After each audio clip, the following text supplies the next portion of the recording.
PDM इत्तेहाद बना, बड़े जलसे किए गए, बड़े बड़े शहरों में बताया गया कि जी हम यहाँ जलसा कर रहे हैं और यहाँ पे अवाम का जो समंदर आ जाएगा और अजवामी ताकत हमारे साथ है और यहाँ पे न जाने क्या क्या कुछ हो जाएगा, जमे गफीर होगा। फिर आपने देखा कि जितने भी जलसे थे फ्लॉप शो साबित हुए, कोई भी अवाम वहाँ पे इकट्ठी नहीं हुई। अवाम ने बता दिया कि अवाम ने इन लोगों को रिजेक्ट कर दिया है और अवाम इनके साथ बिल्कुल नहीं है। फिर हमने देखा कि जो इत्तेहाद है खुद टूट फूट का शिकार हो गया, यानी आपस में भी ये लोग एक पेज पर नहीं थे। इस्तीफों वाले मामले पर पीपल्स पार्टी ने बड़ा स्मार्ट मूव किया, स्मार्टली प्ले किया।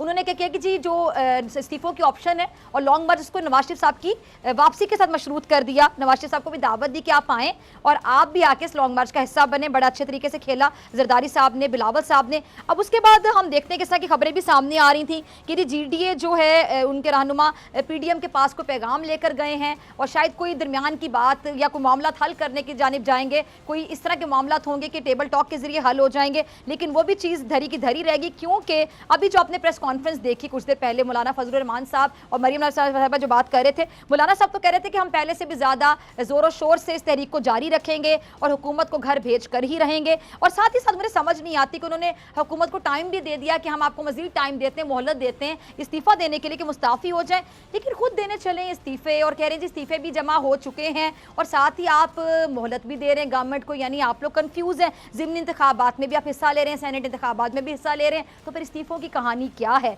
इस पूरी गुत्थी को सुलझाने की कोशिश करेंगे। मेरा जीडीए की सीनियर रहनुमा नुसरत साहब अब्बासी साहबा, बहुत शुक्रिया आपका ज्वाइन करने के लिए। और ब्रिगेडियर रिटायर्ड हारिस नवाज साहब, आपका भी बहुत शुक्रिया ब्रिगेडियर साहब ज्वाइन करने के लिए।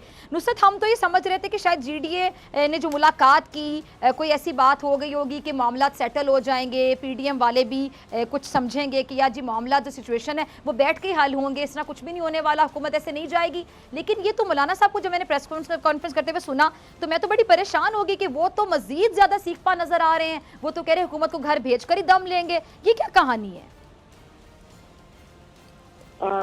रशीदा, मुझसे पूछा आपने सवाल? जी जी आपसे, बिल्कुल आपसे मुझसे पूछा जी। अच्छा देखिए जी, अब हुकूमत को घर भेजने वाली बात जो है वो पीडीएम की हमें भी आज तक समझ नहीं आई कि किस तरह भेजेंगे। इन्हीं के पास कोई ऐसा जादू का चिराग होगा या कोई ना कोई ऐसी चीज है जिस पर इनका इतना कॉन्फिडेंस है। लेकिन आपको और हमें, हम सबको जो दिख रहा है वो तो हमें इस चीज को देख के हंसी आ रही है कि इस वक्त ऐसे हालात में पीडीएम जो कुछ करने जा रही है वो इस मुल्क के लिए, इस अवाम के लिए कोई बेहतर इकदाम नहीं है। इस वक्त हमारा मुल्क किस हालात से जा रहा है, हम कोरोना की जंग लड़ रहे हैं, पूरी दुनिया इस कोरोना की उसमें वबा की वजह से माशी तौर पर और वैसे भी दूसरी किस कदर तकलीफ दे सूरत हाल है। लेकिन पीडीएम को सिर्फ और सिर्फ एक चीज यही है कि हुकूमत को घर भेजना है। अगर आपने अपने अपने वक्त में अपने अपने हुकूमत की 5-5 साल पूरे किए ना, आपके हुकूमत के दिनों में भी ये हालात थे, ऐसी बात नहीं है। लेकिन जो चीज है उसको हम भी मानते हैं कि चले इस हुकूमत की बहुत सारी ऐसी गलतियां भी हैं, कमजोरियां हैं, उन चीज को हम भी क्रिटिसाइज करते हैं। लेकिन जमहूरियत को अगर आगे बढ़ाना है और इस मुल्क की बेहतरी है, अवाम की बेहतरी है, तो पीडीएम का ये जो सिलसिला है कि बस हुकूमत गिरा दो तो भाई गिरा दो ना, किसने रोका है? मैं कहती हूँ एक दिन की मार है, एक 5-10 मिनट की मार है। तो इस्तीफे किए जा रहे हैं, लिखें और हर कोई अपने अपनी असेंबलियों में जाए और अपने स्पीकर के आगे जमा करा दे, हुकूमत गिर जाएगी। बाकी ये तरीका बिल्कुल समझ नहीं आ रहा कि खामखा में मुल्क को अवाम को देखिए ना, वो जिनके जो दो इस्तीफे गलती से पता नहीं वहां पहुंच गए थे या जानबूझकर वो गलती कर दी गई थी, उन बेचारों की आपने हालत देखी थी जिनके इस्तीफे गलती से पहुंच गए थे। इस्तीफे तो कोई भी नहीं देना चाहता, जो अंदर की बात। आप सही कह रही हैं, ये अभी तो बाद में पता चलेगा। अभी तो आपने मुझसे ही सवाल किया फिजा। जी बिल्कुल बिल्कुल बिल्कुल बिल्कुल। तो आई एम सॉरी, मैं ऐसी जगह पे हूँ, थोड़ा सा नेटवर्क का मसला है। तो ये जो इस्तीफों की बात हो रही है ना, कोई मसला नहीं, आप ये चीज तो हमें भी नजर आ रही है, आपको भी समझ आ रहा है कि पीपल्स पार्टी बिलावल जरदारी बड़े बड़े स्टेटमेंट तो दे रहे हैं कि हम दे देंगे, हम इस्तीफे दे देंगे और हम पीडीएम का मौक़िफ़ और उनका बयानिया और हम सबका एक ही बयानिया है। तो फिर ये चीज लग पता जाएगा जब सिंध के हवाले से बात आएगी और सिंध हुकूमत के हवाले से जब इनके हाथ से ये जाएगी। इनके पास रह क्या गया है? पीपल्स पार्टी के पास सिर्फ और सिर्फ अब एक सिंध हुकूमत रह गई है। उसका भी मैं आपको बता दूं कि चंद अजला है, चंद जिले हैं जहाँ जिनकी थोड़ी बहुत जो हाकमियत रह गई है इन्होंने अच्छा, अपने वैसे आप मैं को साथ ऐड बहुत कर दूं, पीछे नुसरत ले साहिबा, गए। पीपल्स पार्टी की आप बात कर रहे हैं कि उनके पास सिर्फ सिंध हुकूमत रहेगी, और देख लें कि सिंध हुकूमत की भी वो चाहे परफॉर्मेंस उनकी ना हो या उतनी ना हो जितनी होनी चाहिए, लेकिन वो खोना नहीं चाहते उस हुकूमत को, कि किस तरह उन लोग बिल्कुल जरदारी जी, साहब ने, वो बिलावल कैसे साहब ने, खोएंगे या उनकी जितनी भी इंसान। बिल्कुल, हाँ वो बिल्कुल वो पीछे हट गए। एंड टाइम पर उन्होंने दिन में तारे दिखा दिए पीडीएम वालों को। ये बहुत बड़ी बात है कि वो सिंध हुकूमत को लूज नहीं करना चाहते, जो उनके पास है रहना चाहते हैं, उनके पास वो चाहते हैं कि हमारे पास रहे। लेकिन अब देख ले, मौलाना साहब हैं, मरियम नवाज साहब हैं, इनके पास तो कुछ है ही नहीं खोने के लिए। जब आपके पास खोने के लिए कुछ नहीं होगा तो फिर आप ऐसे ही करेंगे। अच्छा जी, आपकी तरफ आते ब्रिगेडियर साहब, आज मौलाना साहब ने एक और बात कही, उन्होंने कहा कि हम खुलकर पाक फौज पर तनकीद करेंगे। यानी ये तो सिंपल सी बात है, अंडरस्टूड सी बात है, बच्चा बच्चा समझेगा बात कि हुक्म कहां से आ रहा है। ये तो हुक्म नवाज शरीफ साहब दे रहे हैं इनको कि जब आप खुलकर फौज पर तनकीद करें, क्योंकि जो बुग़्ज़ फौज है वो जितना नवाज शरीफ के दिल में वो किसी के दिल में नहीं है। यानी हम कह सकते हैं कि नवाज शरीफ साहब ने जो पासपोर्ट वाला मामला उसको भी इतना पर्सनल ले लिया, या फिर नवाज शरीफ साहब ने जो अभी उनको कहा गया कि आप वापस आए तो इस्तीफों वाली बात हो सकेगी, पीपल्स पार्टी के स्मार्ट मूव को भी इतना दिल पे ले लिया कि उन्होंने मौलाना साहब को कहा कि पीपल्स पार्टी तो मेरे हाथों में नहीं खेली, अब आप खुलकर खेलें और फौज को तनकीद का निशाना बनाएं। देखें डॉक्टर फिजा, इस वक्त पीडीएम में ख़ास तौर पे एलन और मौलाना फजलुर रहमान बिल्कुल वो जिस होते हैं शिकस्त खुर्दा घोड़े। आपने कभी देखा कि जब शमा बुझने लगती है तो वो टिमटिमाती है, भड़कती है और उसके बाद बुझ जाती है। ये इस वक्त बिल्कुल वो सिचुएशन है, इनको समझ नहीं आ रहा कि अब हम क्या करें। पीपल्स पार्टी ने इनका साथ छोड़ दिया, उन्होंने क्लियर कह दिया कि नवाज शरीफ आएंगे तो हम ये बात ऐसे करेंगे और लॉन्ग मार्च करेंगे, देंगे। पीपल्स पार्टी के बिलावल भुट्टो ने वो अटेंड भी नहीं किया। मौलाना फजलुर रहमान के ऊपर अब जो करप्शन चार्जेस बने हैं, जिसमें वो जकड़े गए हैं, और वो जिस तरीके से अब वहाँ कहते हैं मैं वहाँ जाऊँगा नहीं, क्योंकि जाएंगे तो वहाँ पर अपने आप को क्लियर नहीं कर सके, करते अरेस्ट होंगे और इनके सारे एसेट फ्रीज हो जाएंगे। बात यह है कि रेट ऑफ द गवर्नमेंट को कोई चैलेंज नहीं कर सकता, नंबर एक।